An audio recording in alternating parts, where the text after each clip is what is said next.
حي على الفلاح.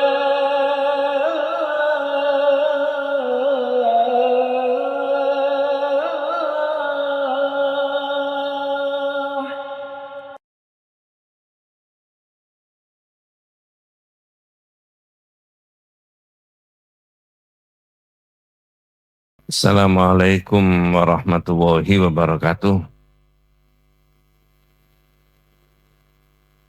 Bismillahirrahmanirrahim. Innal hamdalillah nahmaduhu wa nasta'inuhu wa nastaghfiruh wa na'udzu billahi min syururi anfusina wa min sayyiati a'malina. May yahdihillahu fala mudhillalah wa may yudlil falan tajida lahu waliyyan mursyida.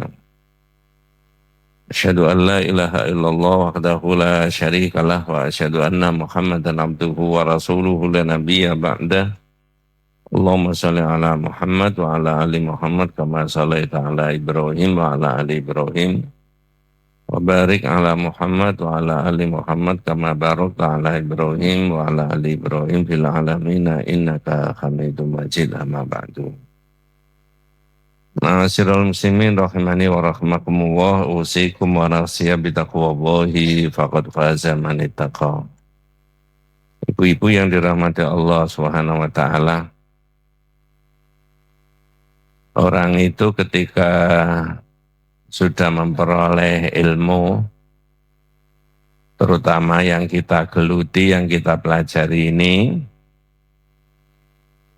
yaitu tauhid, kemudian dibawa pulang, di rumah ada keluarga, di rumah ada teman, ada famili, ada saudara, ada tetangga, mungkin saja di antara mereka itu berbeda dengan isinya apa yang sudah diterangkan, mungkin. Tetapi orang yang bijak itu memahami perbedaan, kemudian tidak boleh sampai timbul perdebatan yang saling mengolok. Tunjukkan saja pikiran-pikiran yang ada dalam kitab ini.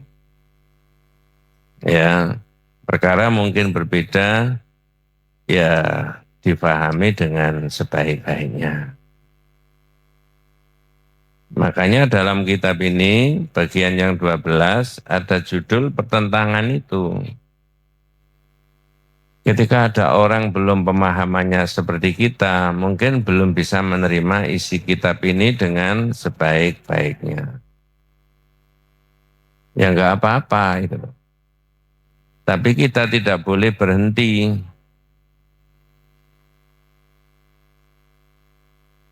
Tidak boleh berhenti untuk membaca, mendengarkan, mencari, dan sebagainya. Penjelasan di dalam ayat Al-Quran itu orang yang akidahnya baik, itu adalah, ini potongan dari ayat, yastami'unal qawla fayattabi'una ahsana. Yastami'unal qawla itu mendengarkan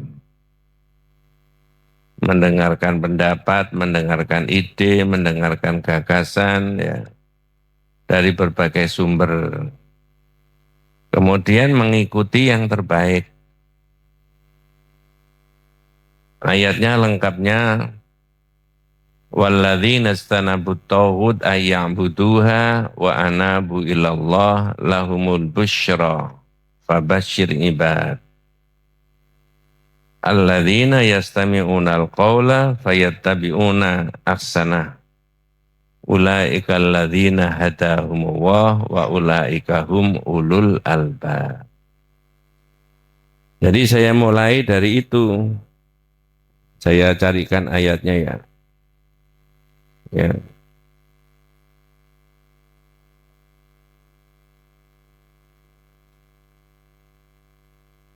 Yajtanibut taghut, ya. Alladzina yastami'unal qawla fayattabi'una ahsanah, kata Al-Quran tadi. Semoga tidak salah, mohon bisa dibuka surat Az-Zumar ayat yang ke-17 dan 18. Inilah caranya orang talabul ilmu itu. Kalau mau talabul ilmi bisa dibaca, salah satu etikanya adalah surat apa tadi? Az-Zumar. Surat yang ke-30. Nggih. Ayat yang ke-17. Semoga tidak salah ya.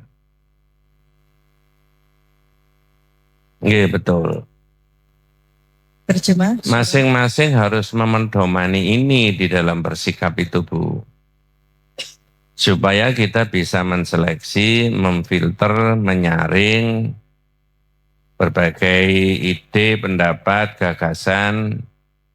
Kalau kita sudah punya saringan, punya filter seperti yang disebutkan di dalam ayat ini.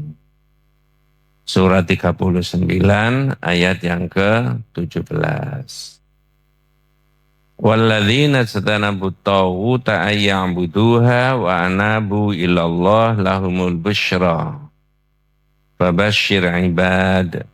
Apa bahasa Indonesianya, monggo? Dan orang-orang yang menjauhi tauhid, yaitu tidak menyembah. Nah, tauhid itu apa? Tauhid itu kullu ma'ubida min dunillahi. Segala sesuatu yang diibadahi selain dari Allah. Bisa benda, bisa barang, bisa orang. Ya, bahkan bisa dirinya sendiri. Di dalam Al-Quran diterangkan, saya tidak menerangkan tauhid, tapi Fir'aun itu disebut tauhid. Idhab ila fir'auna innahu tagha. Fir'aun itu kelewat batas. Karena tauhid itu makna bahasanya kelewat batas.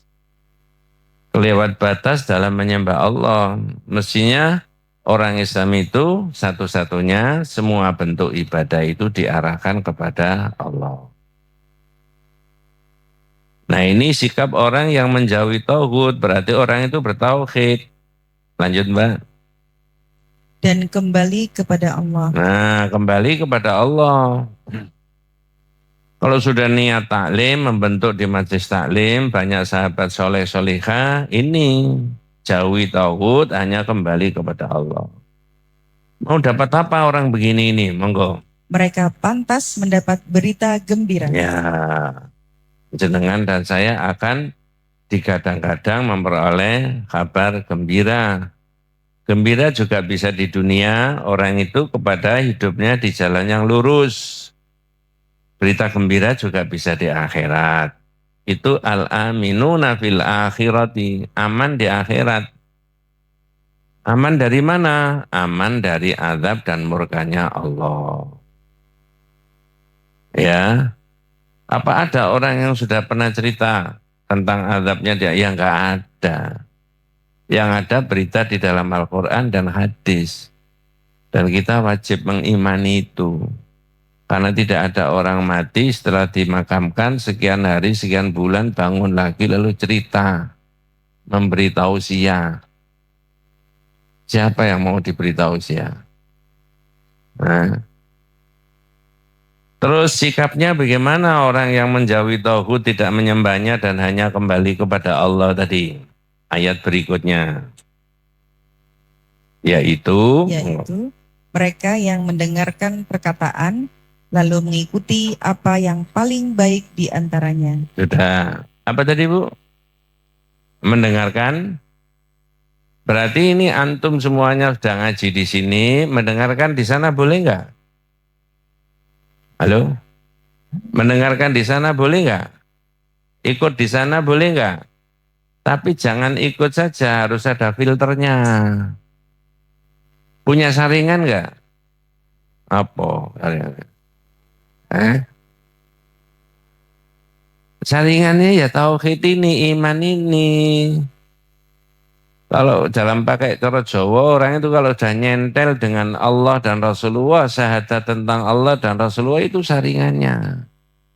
Nanti saya terangkan itu ya. Ini salah satunya mendengarkan ucapan yastami'una, bahasa Arabnya bukan yasma'una.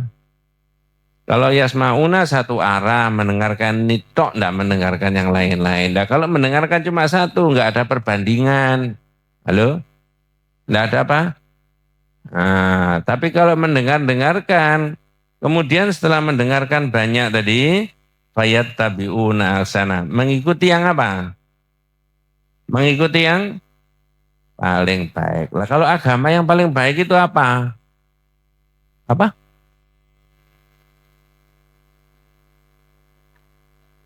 Kurang rinci. Agama, pengamalan agama, akidah, ibadah, muamalat, paling baik itu adalah pakai dalil gitu loh. Ya sudah jelas Islam dibandingkan dengan yang lain-lain itu agama Islam itu agama yang diridhoi Allah, betul toh? Tapi kalau kan pendapat banyak toh tentang Islam itu sendiri, yang ini begini, yang ini begini, yang ini begini. Tapi dengarkan. Nah setelah mendengarkan mengikuti yang terbaik itu apa kalau agama? Pakai dalil. Wes gak ada dalil-dalilan, boleh nggak begitu? Nggak boleh. Saya beri contoh. Menurut yang diajarkan oleh Nabi kita Muhammad SAW, orang itu sebelum ada Nabi ngerti nggak caranya sholat? Nggak ngerti. Baru diterangkan jumlah rokaatnya, itu sederhananya begitu. Cara sholatnya, bacaannya, dan sebagainya. Itu semuanya sudah dijelaskan. Boleh nggak ditambah-tambahi sendiri? Nah, kalau ditambah-tambahi sendiri berarti tidak percaya kalau agama ini sudah lengkap diterangkan oleh siapa? Nabi. Ngerti maksudnya? Jangankan masalah yang sholat, puasa, haji, dan seterusnya. Mohon maaf, sampai bagaimana caranya kalau ada jenazah? Diatur nggak sama Nabi? Ketika pagi-pagi di pojok sana, di masjid itu pagi-pagi pas semuanya libur, ada pengumuman. Assalamualaikum warahmatullahi wabarakatuh. Terusnya apa?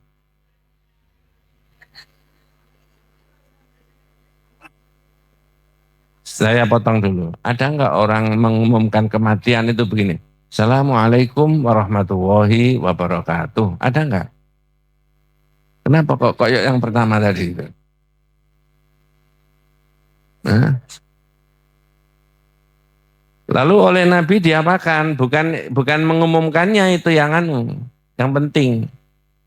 Tapi ketika ada sahabat kita, teman kita, tetangga kita, soleh-solihah wafat, nah baru kemudian ini diatur di rumah menurut yang diajarkan Nabi enggak? Boleh buat sendiri caranya? Enggak boleh. Diapakan dulu?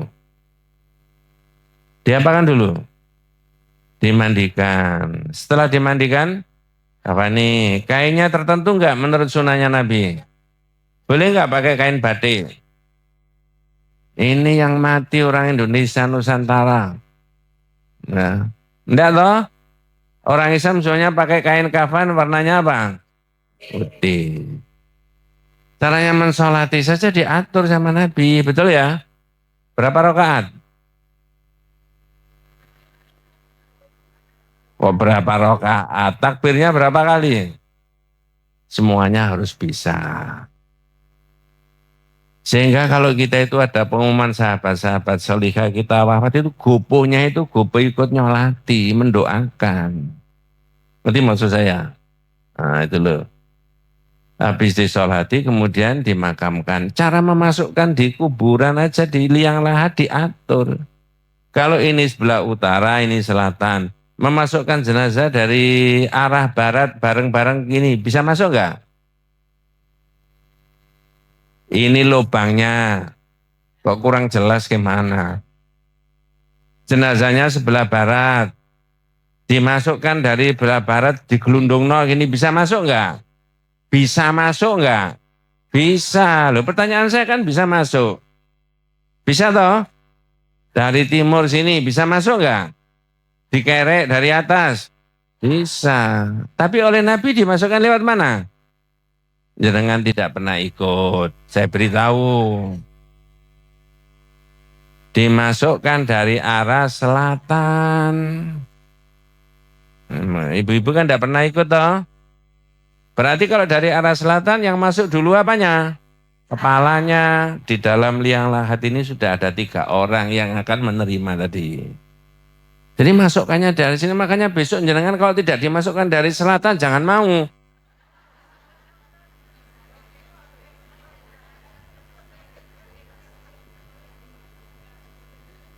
Ya. Jadi kembali lagi supaya tidak terlalu berdele-dele panjang. Orang yang menjauhi tauhid tadi dan hanya kembali kepada Allah, mereka pantas dapat kabar gembira. Lalu sikapnya orang itu apa? Yastami'unal qaula, mendengarkan sana sini, ngaji sana sini, boleh enggak? Boleh.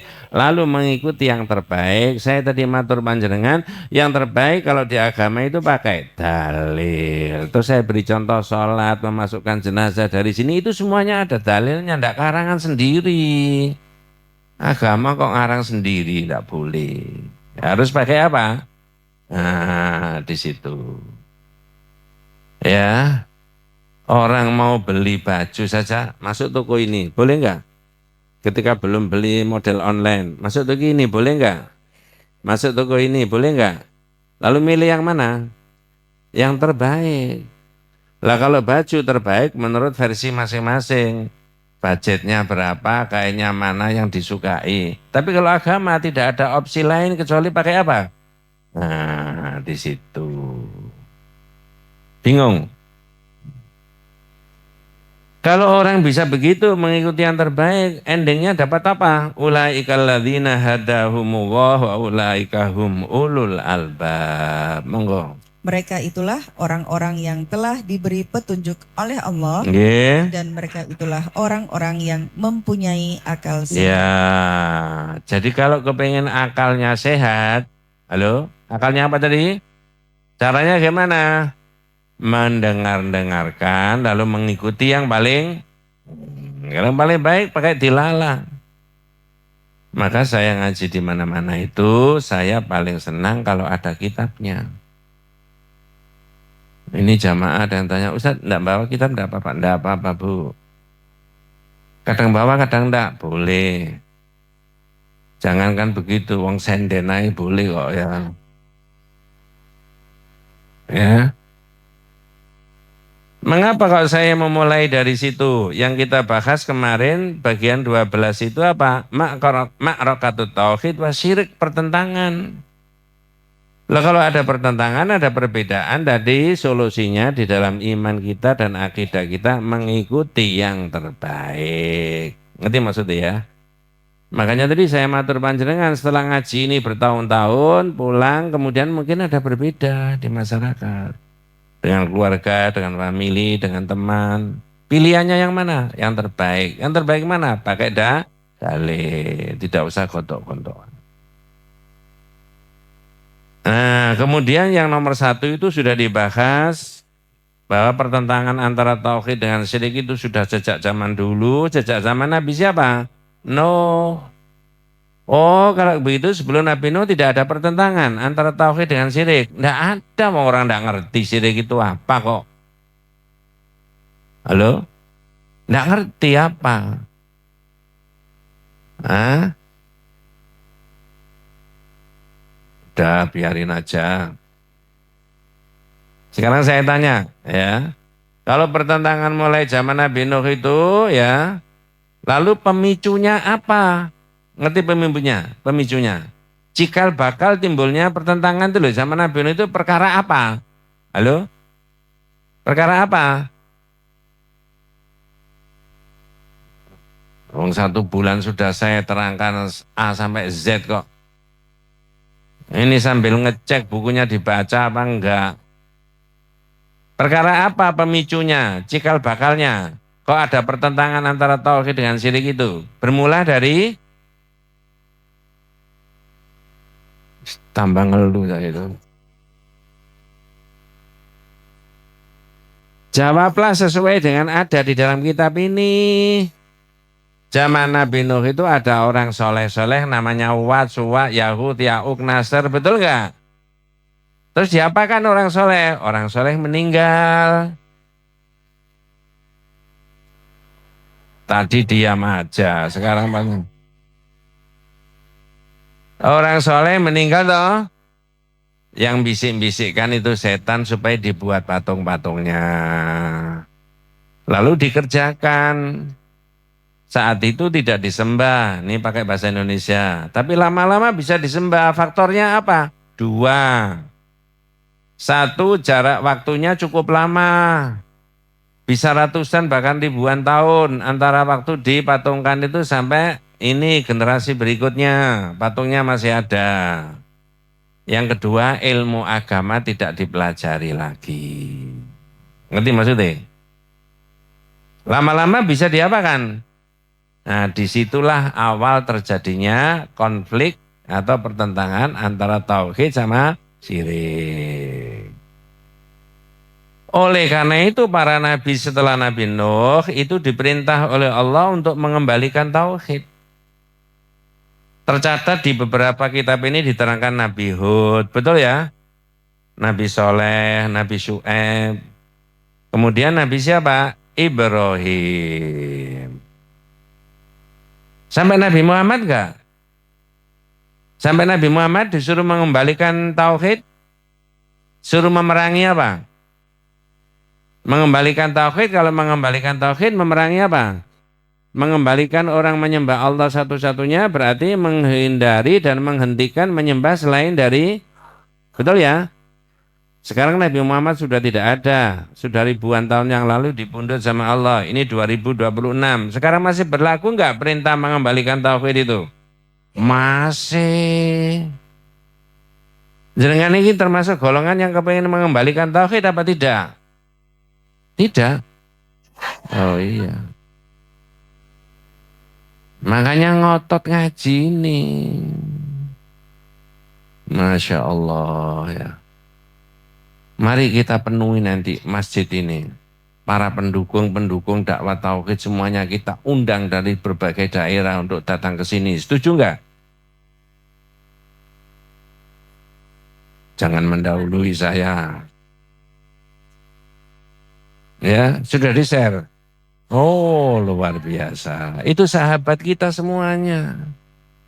Kepingin akidahnya baik, kepingin besok kembali kepada Allah, tidak ada masalah dalam kaitannya dengan mensyirikkan Allah. Betul ya? Nah, iya, undang semua kalangan. Karena tauhid itu bukan milik mazhab tertentu, bukan milik golongan, bukan milik etnis, tapi milik seluruh umat. Nah, ini sekarang jadi tuan rumah nanti. Ya, harus apa itu? Macak yang bagus. Ya, bajunya yang bagus. Tuan rumah kan? Berapa Pak Ustadz? Bisa sampai 2.500-an yang hadir nanti. Nah, wes, jadi ini semuanya adalah upaya kita untuk menegakkan apa? Tauhid tadi. Sekarang kita bahas nomor 3. Nah, nomor 3 ini berkaitan dengan Rasulullah. Kalau tadi Nabi Soleh, Nabi Syu'aib, Nabi Ibrahim, ya, dimulai dari Nabi Nuh tadi. Sekarang posisinya Nabi Muhammad bagaimana? Dimusuhi apa tidak? Penjelasannya, wa hadza Rasulullah sallallahu alaihi wasallam wa huwa alladzi kana ma'rufan indal Arab qabla al-bi'tsati bis-shadiqil amin. Sampai di situ dulu. Apa bahasa Indonesianya? Monggo. Rasulullah SAW misalnya sebelum diutus sebagai Rasul, beliau terkenal di kalangan orang-orang Arab dengan julukan As-Shadiq Al-Amin. Apa As-Shadiqul Amin itu? Si jujur dan dapat Jadi pada masa mudanya, masa remajanya, sampai masa diutus oleh Allah. Diutus oleh Allah usianya berapa Mbak? 40 tahun. Itu oleh kalangan lingkungannya, teman-temannya, masyarakatnya terkenal sebagai orang yang punya sifat apa tadi? As-Shadiqul Amin. Orang yang apa? Jujur dan bisa. Jenengan kepingin gak punya sifat kayak sifatnya Rasulullah itu? Kepingin biasa tak kepingin pol?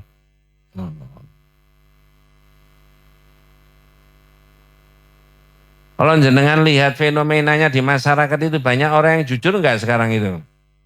Padahal mereka mengaku pengikut Nabi. Jadi mulai 0 tahun, mulai kecil, masa di remaja, masa dewasa muda sebelum diangkat jadi Nabi, itu terkenal Nabi kita orang yang jujur dan dapat di. Jadi kalau pakai omongan coro Jawa, sopo iku? Muhammad, anake sopo? Anake Dola. Bapaknya kan namanya siapa? Waduh, arek iku jujurnya luar biasa. Itu pada waktu sebelum diangkat jadi, sekarang bagaimana setelah diangkat jadi nabi?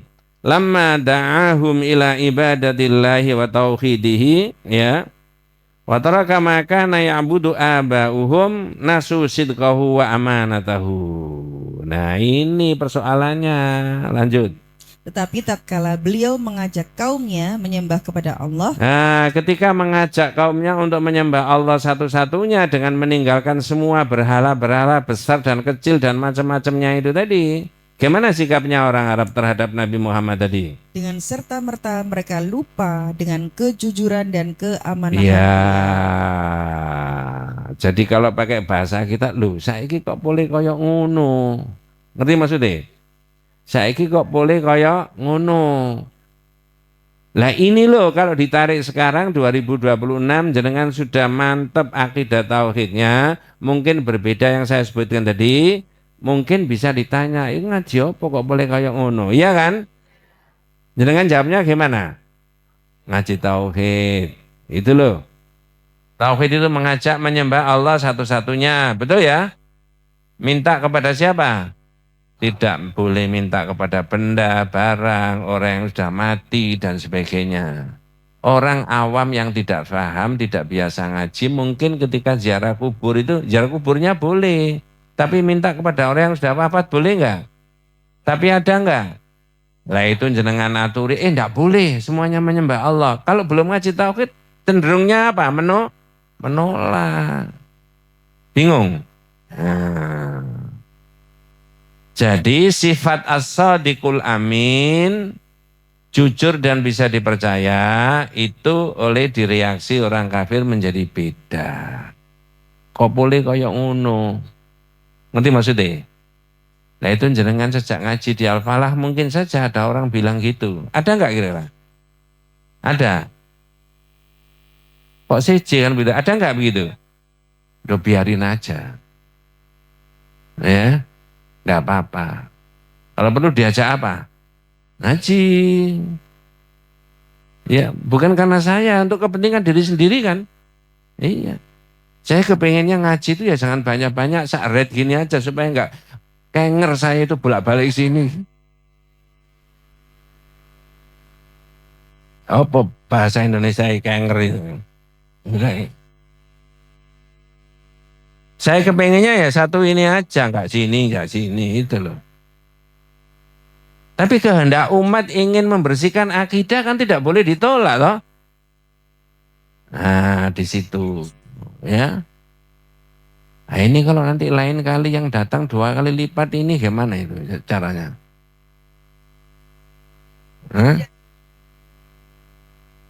Wes, itu urusannya takmir bukan urusannya dengan. Jadi pada waktu Nabi Muhammad mengajak menyembah Allah dan meninggalkan sesembahan selain daripada Allah tadi, sifat bisa dipercaya dan sifat amanat dianggap tidak ada. Malah julukannya kepada Nabi diomongi macam-macam.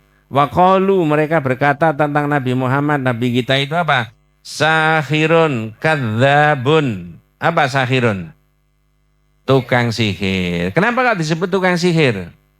Ayo. Apa Nabi bolak-balik bilang, coba jabu kumpal tanya sumati karemu. Apa bilang gitu? Enggak toh? Tapi kenapa kok disebut sebagai tukang sihir?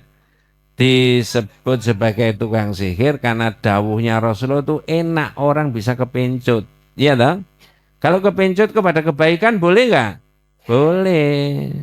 Maka salah satu macam daripada sihir itu adalah bayan. Inna minal bayan la sihron. Omongan yang enak, yang indah, yang menarik, tapi isinya enggak baik, bujuk. Itu namanya sihir bayan. Nanti maksudnya? Tapi ada enggak omongannya enak, kata-kata enak, pemilihan kata dan bahasanya bagus, tapi isinya baik sehingga orang termotivasi? Ada? Itu bayan yang ada di Quran. Ar-Rahmanu 'allamal Quran, khalaqal insan 'allamahul. Nah, itu. Jadi julukannya untuk Nabi kita, orang yang paling mulia dijuluki tukang sihir dan pendusta. Padahal Nabi tidak pernah apa? goro. Kira-kira umatnya Nabi itu yang sering goro itu. Iya toh? Kata-kata bohong itu mulai 2025, 2026 ini populer. Bendino diomong wong. Betul ya? Wahadal Quran itu menjelaskan raddahum fayaqulu. Monggo. Al-Quran mengisahkan penolakan mereka terhadap dakwah tauhid. Ya, Al-Quran mengisahkan tentang penolakan mereka. Nah itu pelajaran buat kita semuanya. Kalau ditolak seperti Nabi juga ditolak, jangan emosi, jangan marah.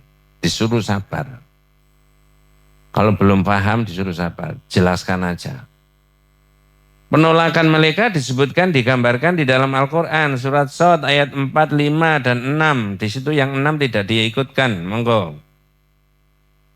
Wa'ajibu an ja'ahum mundirum minhum wa qalal kafiruna hadza sakhirun kadzab. Apa Mbak Lia? Monggo. Dan mereka heran karena mereka kedatangan seorang pemberi peringatan. Seorang pemberi peringatan itu siapa maksudnya?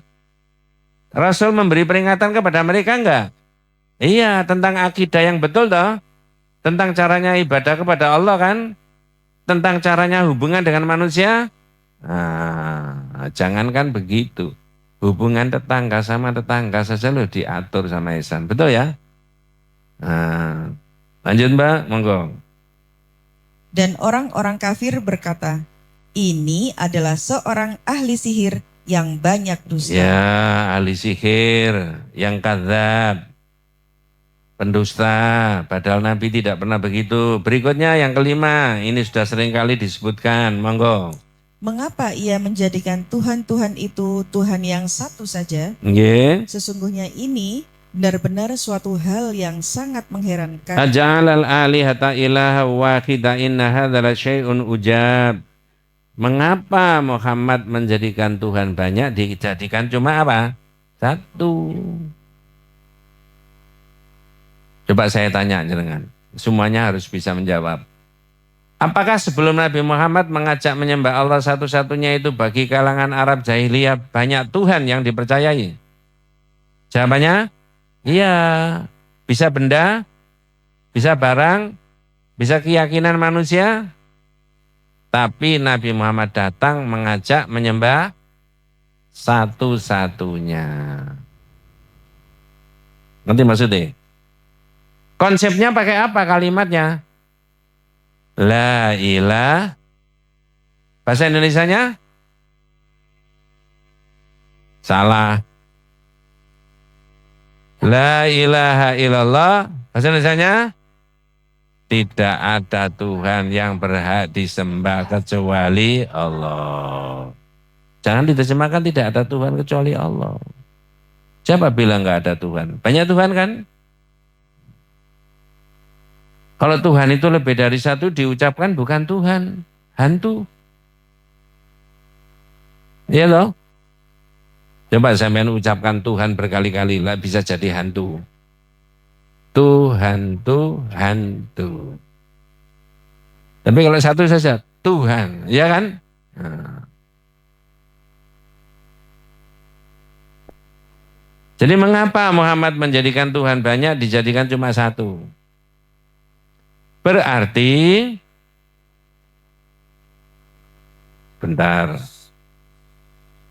berarti semua benda, semua barang yang disembah selain daripada Allah harus digugurkan.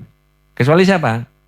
Nah, coba tak selipkan peristiwa yang pernah kita pelajari. Tanya saja dulu.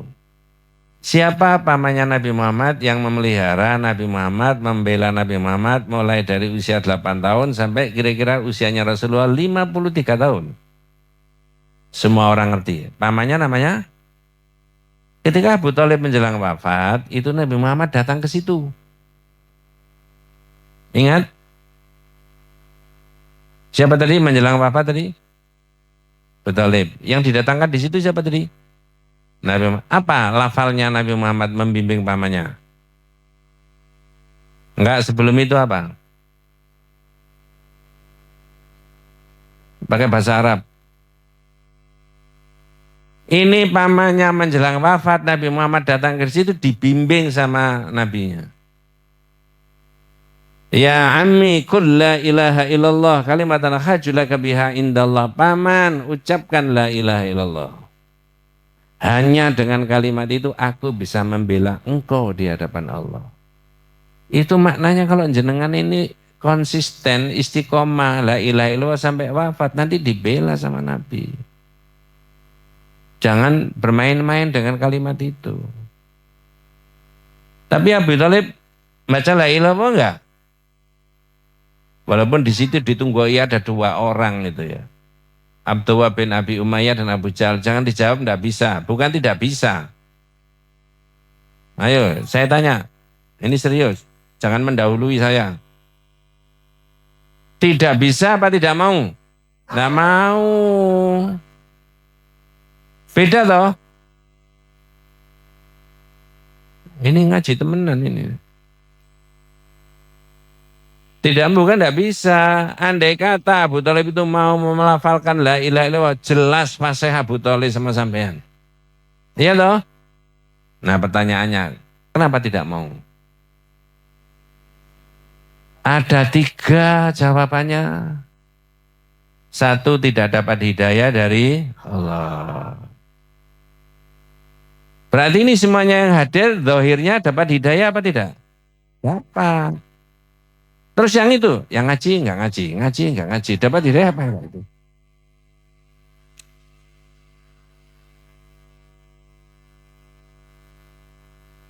Enggak dapat hidayah, 1. Yang kedua gengsi. Kok Abu Thalib yang ngopeni Rasulullah mulai dari kecil mengikuti Nabi, enggak mau, gengsi dong. Tapi di situ enggak pakai dong, enggak ada gengsi dong. Ya. Halo, yang ketiga, yang ada hubungannya dengan ini yang dibahas tadi. Abu Thalib berat meninggalkan sesembahan-sesembahan yang sebelumnya. Kalau pakai bahasa Jawa, kira-kira ngomongnya Abu Thalib, loh aku nek melu Muhammad muni la ilaha kan ndak oleh ngene, nggak oleh ngene, nggak oleh ngene, nggak oleh ngene. Ngerti maksudnya? Berarti kalau ditarik 2026 ini, jenengan dan saya tidak boleh ngomong gini, ini gak oleh saja menyalahi tauhid, tapi ya opo? Ngerti maksudnya? Ada enggak orang gitu? Banyak apa sedikit? Orangnya ikut ngaji apa enggak? Loh serius itu? Jangan gak oleh, tapi ya opo? Coba.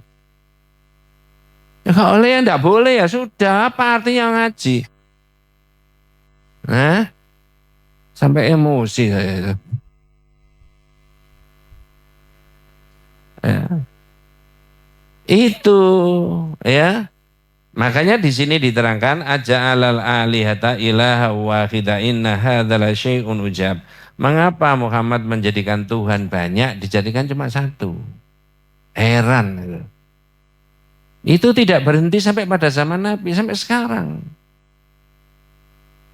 Coba sampai lihat di ayat yang berikutnya, di sini tidak ditulis, ya. Yang ke-6, ya. Gimana yang ke-6, Mbak? Monggo. As-Sod ayat 6. Nggih. Lalu pergilah pemimpin-pemimpin mereka seraya berkata. Sudah. Apa tadi? Pergilah. Apa tadi? Pemimpin-pemimpin seraya. Kata-katanya belum dibaca. Ngerti maksudnya? Yang pergi tadi siapa? Seraya, pertanyaan saya, pergi dari mana? Ada yang masih ingat? 2026 sudah saya terangkan. Ada yang ingat? Yang belakang. Pergi dari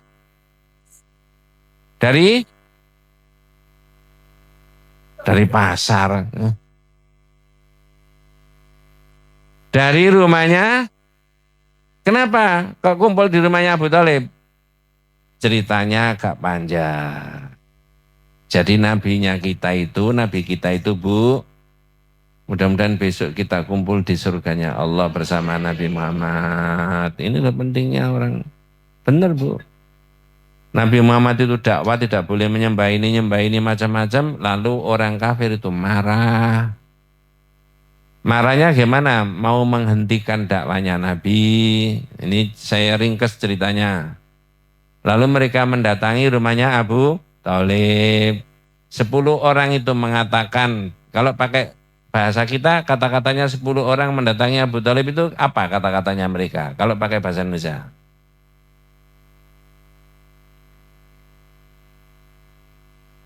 Kenapa? Nggak boleh ngarang. Saya sebutkan, Abu Thalib, ponaan sampean itu mencaci maki Tuhan-Tuhan kita. Tuhan ini tidak boleh, Tuhan ini tidak boleh. Benar nggak? Karena Nabi Muhammad kan melarang toh. Ya, sekarang di mana ponaan sampean datangkan ke sini? Dicari Nabi Muhammad itu didatangkan di situ.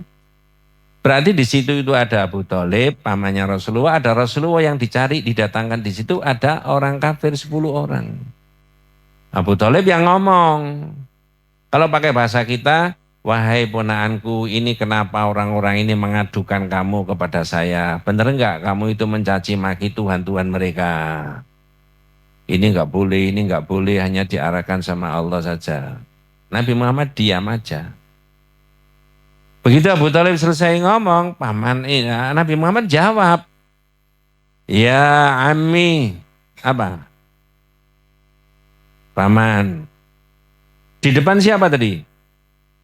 10 orang kafir. Inni uriduhum ala kalimatin wahidatin yaqulunaha tadayyana bihal Arab padudi ilaihim rajam al-jizya. Paman, saya kepingin orang-orang ini mengatakan satu kalimat saja. Yang bukan Arab dan orang Arab juga agamanya nanti berdasarkan satu kalimat. Maksudnya Rasulullah kalimat apa itu? La ilaha. Tapi belum diucapkan. Hanya Rasulullah menyampaikan ini uriduhum ala kalimatin wahidatin yaqulunaha. Saya kepingin orang-orang yang mengatakan satu kata, satu kalimat. Ada yang salah paham orang kafir tadi. Mahiyya wa abika ya Muhammad. Apa satu kalimat itu? Ngomong Muhammad, agama nenek moyangmu dah. Coba, orang mulia itu digitu-gitukan. Jawabannya Nabi apa? La, bukan agama nenek moyang. Tapi apa? La, satu kalimat tadi apa? La. Lalu 10 orang kafir tadi marah-marah. Iya toh? Cuma nggak ada keterangan di dalam riwayat itu apakah mereka itu duduk di kursi lalu di depan kursi itu ada meja. Andai kata mereka duduk di kursi lalu di depannya ada meja, di apa no meja nih kira-kira?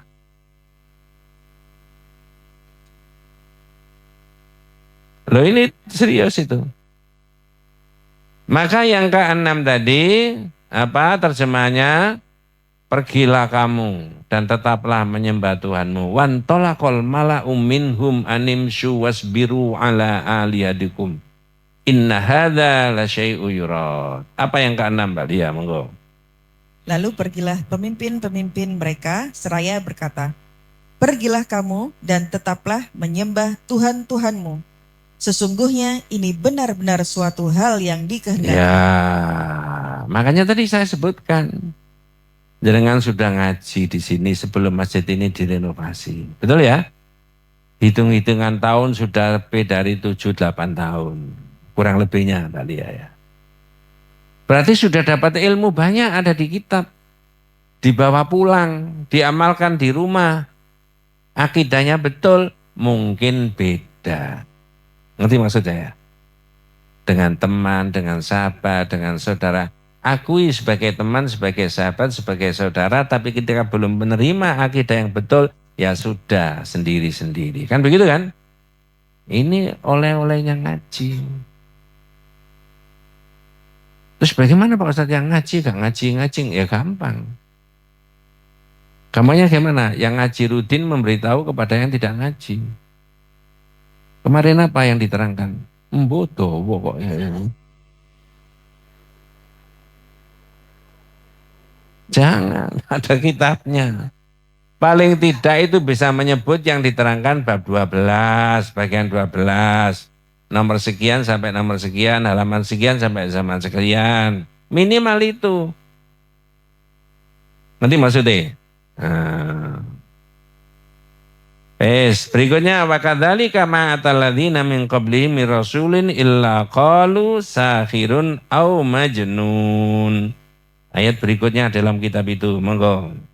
Kami tidak pernah mendengar hal ini dalam agama yang terakhir. Oh, itu terusnya tadi ya. Terusnya surat So tadi ya. Iya. Sekarang balik ke kitab. Nah, enggak diberi penjelasan tadi. Balik kemana? Kembali ke kitab. Surat Adz-Dzariyat ayat 52 dan 53. Monggo. Demikianlah, tidak ada seorang rasul pun yang datang kepada orang-orang yang sebelum mereka, melainkan mereka mengatakan, ia adalah seorang tukang sihir atau orang gila. Iya, itu maksudnya nabi itu ya kan? Berarti deretan para nabi mulai dari awal setelah Nabi Nuh tadi dimusuhi terus kan? Nabi Muhammad dimusuhi kan? Nah, tapi Nabi Muhammad tidak mencari musuh. Tapi dimusuhi. Kenapa kok dimusuhi? Karena Nabi Muhammad mengajak yang baik dan benar, akidah yang lurus. Ada pertanyaan, Pak Ustadz, kalau begitu setiap orang yang mengajak kebenaran, kebaikan, kejujuran, akidah yang lurus dimusuhi Pak Ustadz? Jawabannya, ya yang musuhi siapa? Orang yang menikmati kebobrokan. Ngerti maksudnya? Kebobrokan, kerusakan tapi dinikmati. Karena masyarakat itu sudah rata kayak begitu. Banyak yang nggak betul, nggak jujur. Banyak yang kebobrokan. Muncul orang baik menegakkan keadilan. Dimusuhi nggak? Terutama Nabi itu tadi. Masya Allah. Gitu. Lanjut Mbak. Apakah mereka saling berpesan tentang apa yang dikatakan itu? Nggih. Sebenarnya mereka adalah kaum yang melampaui batas. Iya. Tauhun melampaui apa? Batas. Dan jenengan itu dalam batas-batas akidah yang betul. Jangan sampai melampaui batas itu dari yang diterangkan. Menyembah, meminta, mengini, berdoa, memohon, meyakini selain daripada Allah. Enggak boleh. Nah gitu. Ya. Wa hadza mauqifur rusuli jami'an minad da'wa ila tauhid.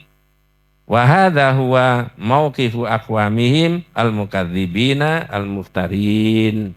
Itu Mbak Lia, monggo. Demikianlah sikap segenap Rasul dalam dakwahnya kepada tauhid. Nggih. Dan demikian pula lah sikap kaumnya yang pendusta lagi mengada-ada. Iya. Wes, itu tadi pertama timbulnya konflik atau permusuhan antara tauhid dengan syirik. Mulai zaman Nabi siapa tadi? Nabi Nuh. Terus nabi-nabi setelah Nabi Nuh diperintah oleh Allah, yang utama perintahnya apa? Mengajak, mengembalikan kepada tauhid. Sampai Nabi Muhammad enggak?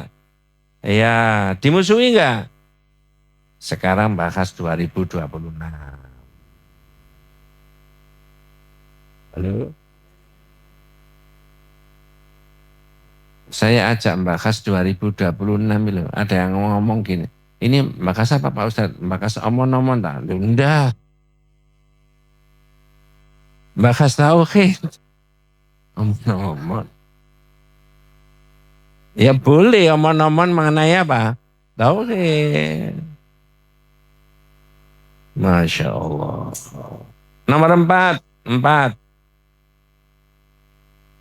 Ada yang tanya, nomor mana Pak Ustadz nomor 4? Iya mesti ae tanya wong gak ana bukune kok.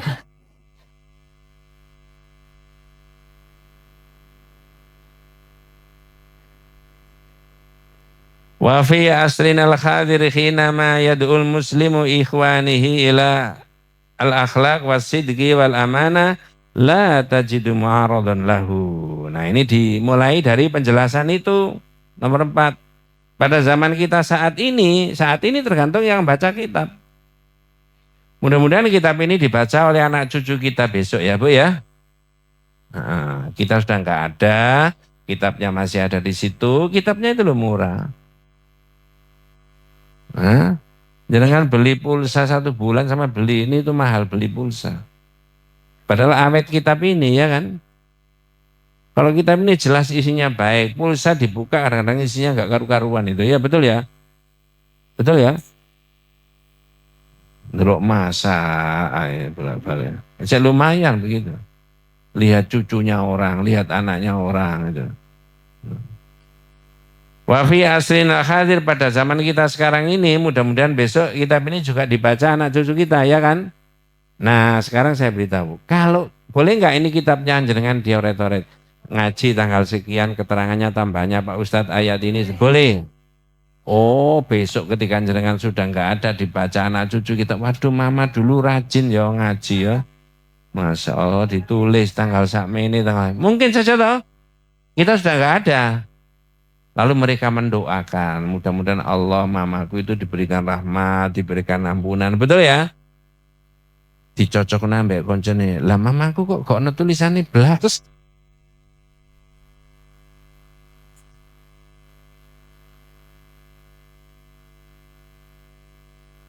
Jangan suudon. Oh, mamamu langsung paham, makanya gak usah ditulis.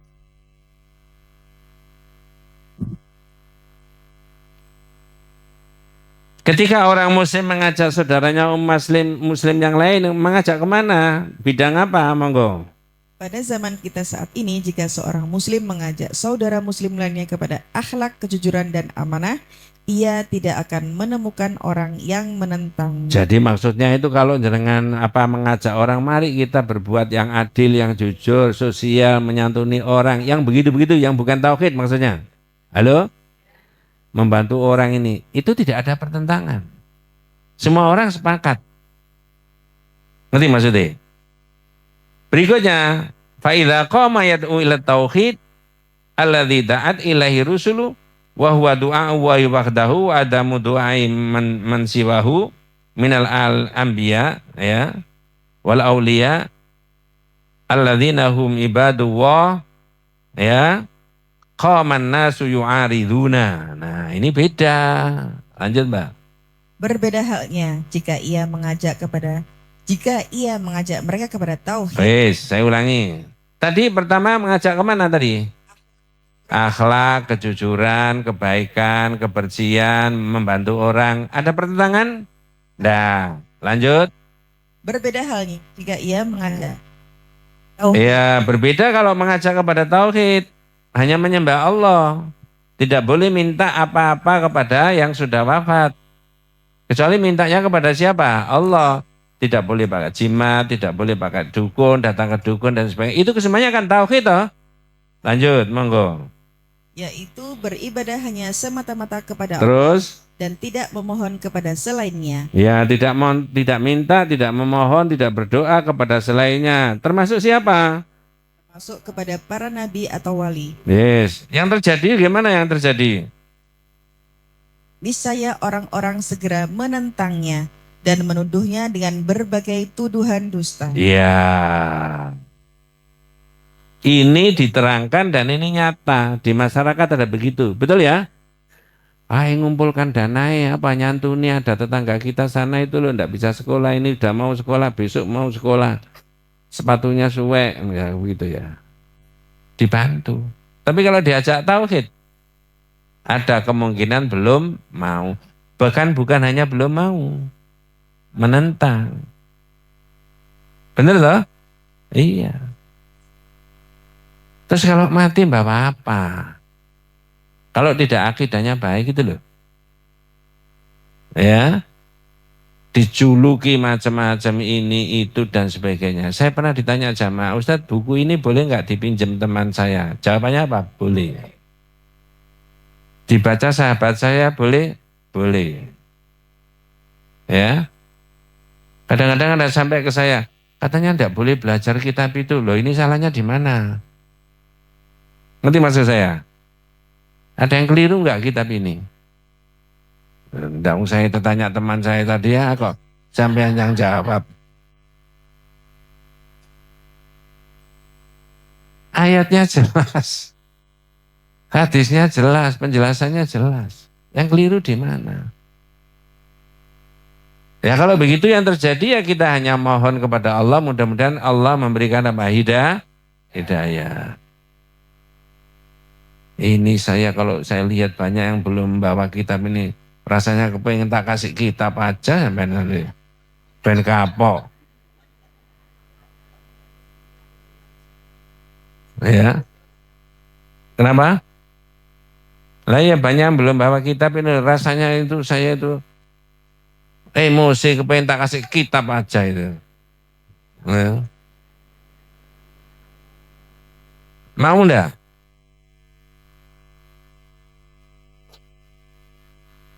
Loh, gini loh Bu. Mohon maaf ya. Orang kasih kitab yang harganya tidak mahal. Itu amal jariah apa enggak? Ah, kita pasti dipakai ngaji. Yang banyak itu wakaf Quran. Mohon maaf, kadang-kadang nggak dibaca. Tapi kalau Ustaz ini ada kitab tauhid jalan golongan selamat jumlahnya 10 tolong dibagikan. Dibagi nggak kira-kira? Dipakai ngaji nggak? Ah, itu loh. Wes, balik lagi ke tauhid tadi ya. Tuduhannya macam-macam. Wayakuluna dianggap ada ya dituduh dan diomongi yang bukan-bukan. Ini ada julukan yang dianggap tidak baik disebut apa? Wahabi. Nanti lain kali tak terangkan itu ya. Pikiran di dalam Islam ulama sekalipun tidak semuanya itu sependapat, betul ya?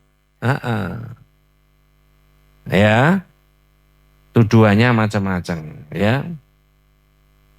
Sekarang alinea berikutnya fa idza ja'ahum bi haditsin idza sta'anta fasta'in billah wa idza sa'alta fas'alillah wa idza sta'anta wasta'in billah.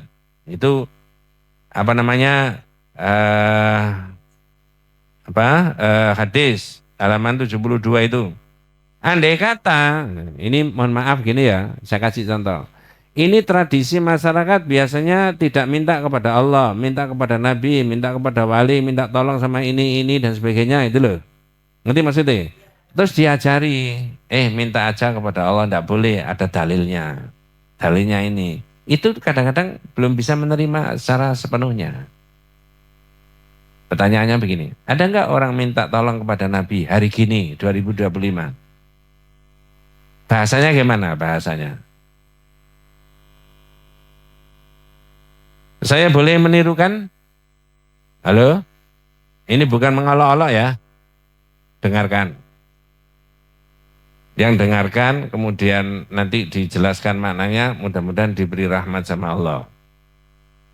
Ya Imam ar-Rusul ya sanadi anta babullahi wa mu'tamadi fa bidunya ya wa akhirati ya Rasulullah khudh biyadi. Halo? Kok terkesima? Apa maksudnya? Ini yang masih muda-muda, mohon maaf yang sepuh-sepuh ya. Kalau buka di YouTube, terus ditulis dalam bahasa Arab, ya Imam ar-Rusul, itu keluar semuanya, qasidah-qasidah dalam negeri dan luar negeri. Ya Imam ar-Rusul. Ya. Imamnya para Rasul itu siapa? Imamnya para Rasul, deretan sekian banyak Nabi dan Rasul itu imamnya siapa? Nabi Muhammad kan? Itu antum tulis di sini ya Imam ar-Rusul itu semuanya. Nanti nulisnya di rumah enggak di sini. Ya. Keluar. Sekarang kan gampang toh. Mohon maaf bukan karena saya itu. Saya kemarin enggak ikut ngaji saya tak tulis buka di YouTube nama Ustadz Najih Ihsan. Keluar enggak semuanya? Keluar. Makanya ada jamaah itu yang bilang, Ustadz, saya kalau kangen Ustadz tak buka YouTube-nya Ustadz. Sembrono. Nah maksudnya, karena tidak ikut taklim, tidak ikut ngaji, kemudian ingin ngajinya kan, jangan ikut ngaji di mana saja, buka YouTube bisa sekarang. Betul ya? Nah itu tulis. Saya belum terjemahkan tadi. Nanti nulis di rumah, bukanya nggak di sini. Apa maksudnya tadi? Ya Imam ar-Rusul ya sanadi anta babullahi wa mu'tamadi fa bidunya ya wa akhirati ya Rasulullah khudh biyadi wahai imamnya para rasul. Maksudnya Nabi Muhammad. Engkau adalah sandaranku. Engkau adalah pintu Allah, tempat aku bergantung di dunia dan akhirat. Wahai Rasulullah, bimbinglah aku. Saya tanya, boleh? Boleh? Ada? Berarti dakwah tauhid ini boleh berhenti apa jalan terus? Sampai kapan? Loh ngono iku lho ana sing jawab. Sampai ustadznya meninggal. Loh ya apa sih? Ya jangan begitu ya Ustadz. Mudah-mudahan kita semuanya diberi umur panjang yang barokah.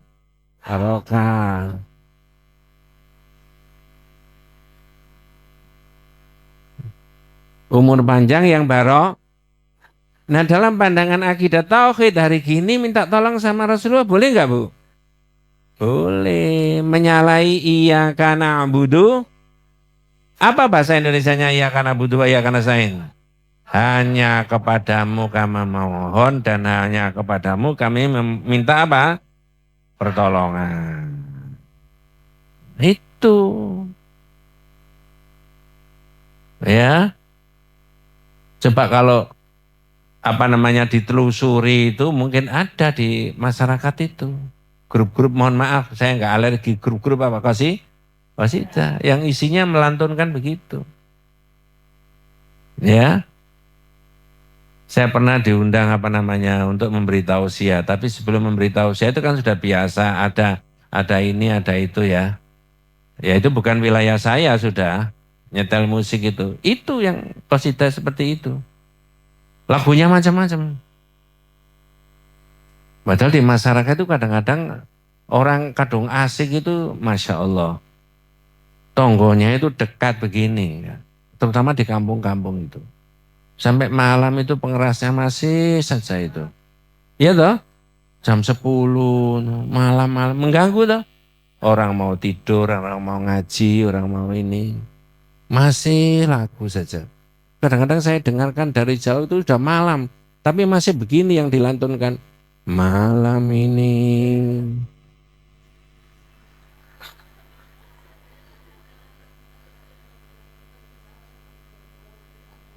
Ngomongnya malam terakhir, tapi besok lagi diulangi. Malam. Ya, jangan. Tetangganya tidur ya.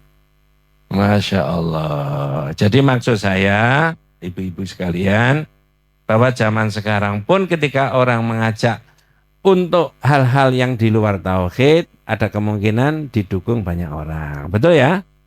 Tapi kalau diajak ke tauhid, ada kemungkinan tidak sependapat, bahkan diapakan? Dimusuhi. Tapi di masyarakat banyak orang salah paham. Oh ngaji di situ itu melarang ziarah kubur. Enggak. Ada sunahnya enggak ziarah kubur? Yang dilarang itu minta-minta kepada orang yang sudah. Nah itu loh maksudnya. Bahkan meyakini tempat ini tempat yang afdol untuk dipakai doa itu aja enggak ada. Kalau yang afdol ya sana di raudhah, di masjid-masjid ini, di rumah. Ngerti maksud saya? Dua, ngaji di situ itu melarang baca salawat, bukan. Tapi yang dianjurkan salawat, yang disebut salawat itu yang diajarkan oleh Nabi, betul ya? Bacaannya gimana? Allahumma sholli ala Muhammad wa ala ali Muhammad kama shollaita ala dan seterusnya. Tapi di masyarakat kita dengarkan ada salawat badar, salawat in'am, salawat fatih, salawat nariyah, salawat, betul ya? Kalau dirunut, mohon maaf ya, jangan tidak boleh berbeda pendapat dengan saya yang di sini karena ngaji. Itu tidak pernah diajarkan oleh Nabi. Halo, Pak Ustadz, kalau begitu gimana bacanya? Baca menurut yang diajarkan Nabi. Apakah semua agama ini sudah diterangkan oleh Nabi? Sudah. Nanti maksud saya. Baca saja yang diajarkan Nabi. Ya. Menjelang subuh itu kadang-kadang saya dengarkan di masjid. Ya Rasulullah. Salamun alaih. Ada begitu?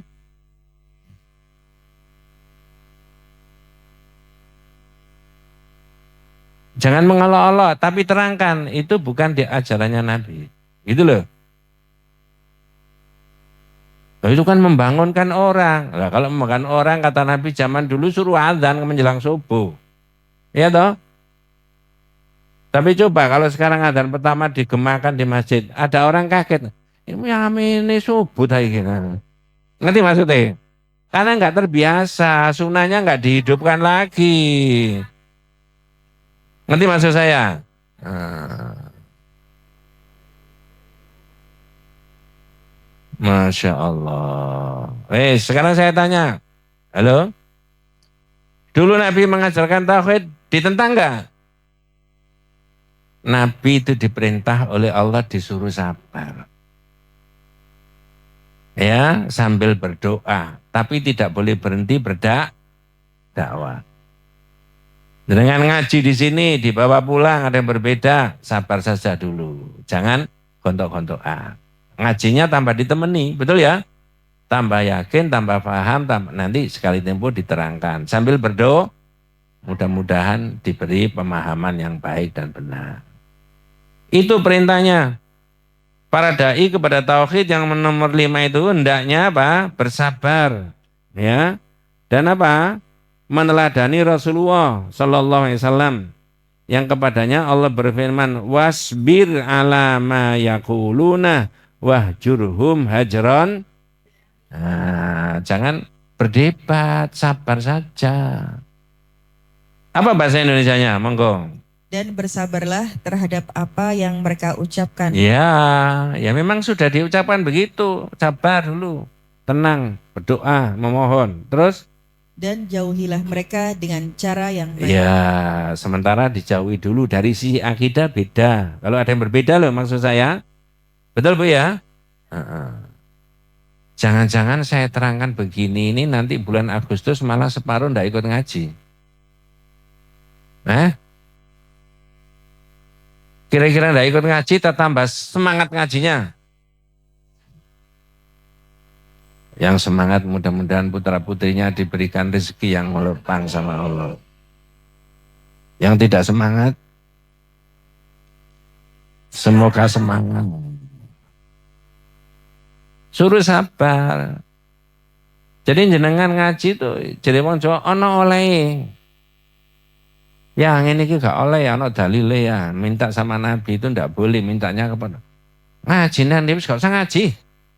Nah, ada kemungkinan begitu enggak? Nah, udah enggak ya, wong ngaji kok enggak apa-apa lah. Kalau ayah belum bisa nerima ya enggak apa-apa. Kata Pak Ustadz suruh sabar ya. Ya. Loh, saya itu loh sering dicurhati jamaah. Iya Ustadz, tapi orang tua saya jauh. Itu tetap orang tuanya jenengan. Terus gimana? Sabar. Betul ya? Ya. Nanti lain kali diberitahu lagi. Nanti lain kali diberitahu lagi. Ya. Saya sebelum diakhiri, saya boleh cerita curhatnya jamaah ke saya? Boleh. Ada jamaah mau mantu, tapi biasanya itu minta hitung-hitungan dino. Padahal di Islam ada nggak begitu? Ini lahirnya Jumat Pahing, calon mantune, anaknya itu Rebo Pon.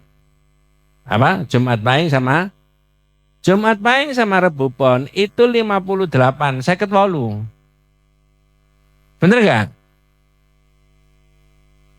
Jangan dipercaya, ini ngawur ini.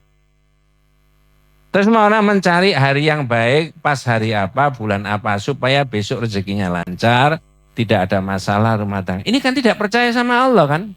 Allah tidak menentukan begitu, betul ya? Terus gimana Pak Ustadz? Ya diberi penjelasan. Harus sabar. Tidak bisa sekali ya 2 kali. Jadi maksudnya? Ya ini yang terjadi di masyarakat. Ada betul ya begitu ya di masyarakat kan? Untung saya dulu mantu itu tidak begitu. Saya tanya dulu sama dia. Ini gimana Pak? Nanti hari hanya gimana anak kita itu dinikahkan itu apa? Karena bapak ibunya sudah meninggal, ini omnya, paman. Hari apa Pak? Dia jawab, kalau saya terserah saja San. Hari apa saja itu bagus menurut saya gitu. Ngerti maksudnya? Manggil saya San, Besan. Kalau saya manut aja San, hari apa itu? Semuanya hari baik San. Hari akhir enggak apa-apa. Baik saja semua hari itu baik. Logatnya begitu. Ya. Berarti nah, ya. Terus saya menentukan hari ini Pak, boleh enggak apa-apa, boleh enggak apa-apa itu. Kok ke hari Ahad? Ini pas saya enggak ngaji soalnya. Ya. Pas libur. Ya. Terus tanya, terus nanti yang ceramah siapa? Oh, saya ceramah sendiri. Nikah saya nikahkan sendiri, ceramah saya ceramai sendiri, nanti menyerahkan pengantin saya serahkan sendiri. Kok begitu San? Iya, ngirit saya bilang gitu. Enggak, saya memang kepengen mengajari supaya orang itu kalau bisa sendiri jangan diwakilkan gitu loh. Bapaknya ada sambutan atas nama mempelai putra diwakili. Loh kok diwakili Bapak? Itu bapaknya duduk rokokan gitu. Ya janganlah. Wong bapaknya bisa kok Bapak wakil gitu. Ya inilah variasinya tauhid itu, nanti kita lanjutkan di bab-bab berikutnya. Mudah-mudahan panjenengan dan saya kita semuanya diberikan rahmat barokah hidayah Allah SWT. Ya, jangan buyar dulu, ada pengumuman 2 detik kira-kira. Kita tutup dengan doa kafaratul majelis. Subhanakallahumma wa bihamdika asyhadu an la ilaha illa anta astaghfiruka wa atubu ilaik. Assalamualaikum warahmatullahi wabarakatuh. Udah Mbak? Pengumumannya catat tanggal baik-baik, tanggal 22 Agustus 2026. Nanti silaturahim di sini ya. Pakaian yang bagus, pagi-pagi sudah mandi semuanya yang bagus. Ini saya undang, betul saya dengan Al-Falah kerjasama. Bukan saya, jamaah lah ya. Diundang semuanya yang hadir. Sudah pernah dilaksanakan 2 kali di Sidoarjo. Lah Pak Salahuddin takmirnya Al-Falah minta Ustadz di sini biar syiar gitu loh ya. Ada pertanyaan, Ustadz kalau yang enggak ikut ngaji boleh ikut? Boleh. Karena ini untuk umum dan ini gratis, ya kan? Kalau ada infak itu untuk dakwah. Ngerti maksudnya? Ini bukan masuk di taman permainan, enggak. Kalau taman permainan bayar, ini enggak. Nah ya, ajak suami, ajak saudara untuk gebiar tauhid. Begitu ya? Kita beri judul Ngaji Tauhid 1000 Jamaah. Apa? Apa tadi? Ngaji Tauhid. Judulnya yang dibahas nanti ya, menggali nilai-nilai tauhid sebagai sumber inspirasi kebangkitan umat. Apa tadi? Menggali nilai-nilai tauhid sebagai sumber inspirasi kebangkitan. Nah, silakan di-share flyernya itu. Ya. Nah, sudah ya. Nah, terserah nanti yang disepakati untuk apa Muslimah Al-Falah. Apa seragamnya yang mana? Nah, mungkin nanti dari Rungkut, mungkin nanti dari Bangil, mungkin nanti dari Mojokerto, mungkin nanti dari Ramongan, ya, dari Sidoarjo datang ke sini. Seragamnya majelis taklim beda-beda. Ustadz, ini untuk akhwat saja atau termasuk ikhwan? Jawabannya ikhwan sama akhwat, bapak sama ibu. Nanti bapaknya sebelah selatan sini, ibunya sebelah utara. Ada sekatnya ini. Ya. Yang ceramah nanti Ustadz Bakhtiar Nasir. Sudah di-share ya? Fotonya ada kan? Keren apa enggak? Keren. Sudah ditutup tadi. Monggo. Assalamualaikum warahmatullahi wabarakatuh.